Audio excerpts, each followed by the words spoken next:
intimidating, terrifying, spine-chilling.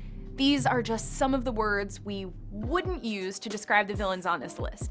Look, we're not martial arts masters or really even very strong, but we could definitely take the bad guys on here. And by definitely, we mean probably, maybe, in our dreams, and that's good enough for us. Let's begin. Condiment King, Batman. This should really be Condiment King at all because Batman has some of the most absurd, eminently beatable villains in all the comic world. The Calculator, Kite Man, Egghead, there are truly so many, but Condiment King is our favorite of a very takeable bunch.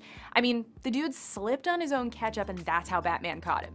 True, he and most of the wackier Batman villains are actually intended to be comic relief, but still, we could take him with mustard to spare. A phrase we just made up. Get it trending, mustard to spare. Joffrey Baratheon, Game of Thrones. Okay, it's time to get serious. In Westeros, there are plenty of bad guys to go around, but none as perfectly evil and totally devoid of redeeming qualities as Joffrey. We could have absolutely taken his pampered ass down. Granted, Joffrey was a teenager when he was offed, but then again, so was Robb Stark, at least in the books, and we for sure couldn't have taken him even if we wanted to. As a crazy ruler, Joffrey was an A+, but as a warrior, his only real skill is telling other people to fight his petty battles for him. But ooh, get rid of that hound, get rid of that crossbow, the whole Lannister army, and in single combat, we totally could have kicked his spoiled little behind, no poison necessary. Unless he declared a champion and picked his Uncle Daddy Jaime, in which case we'd be toast faster than you can say Oathkeeper. Oathkeeper. Ganondorf, Ocarina of Time. Okay, let's say it up top. Zelda Ocarina of Time is one of the best games ever. It might be the best ever, right behind Breath of the Wild.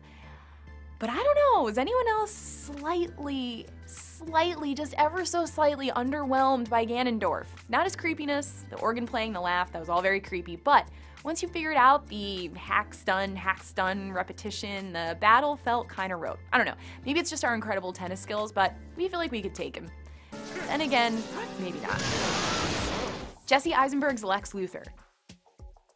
Maybe it's the hair, maybe it's the lack of character development, maybe it's the fact that his master plan to make Superman kill Batman is full of holes, like how does he know when Superman flies away he's not just using his sonic hearing to listen for Martha's whimpers, or do literally anything else besides kill Batman? That's it? That's the grand plan? I mean, if Luthor's main weapon is his diabolical mastermindery, this Lex doesn't have a whole lot to fight with. It's kinda like bringing a knife to a gunfight. Or a non-gunfight, since we're talking Batman and Superman, but you get it. Plus, something about the fast-talking, high-strung, mean Mark Zuckerberg take on the classic villain left us feeling like, I don't know, we could totally take this Lex. Adrian Toomes, Spider-Man Homecoming. Okay, hear us out. Toomes is definitely powerful, and we have the advantage of not dating his daughter.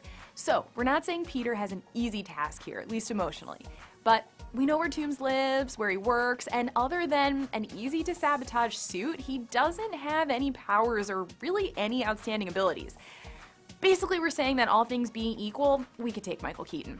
Plus, a villain with a career, a family, a home. He's got a lot to lose, which makes him more interesting, but love is a vulnerability. A weakness. It's a flaw in your... Oh my god, wait, what are we saying? Love is a weakness? Are we villains? Okay, we clearly have some thinking to do. While we do that, you let us know in the comments what villains you feel like you could totally take, and subscribe for more. Or else. No.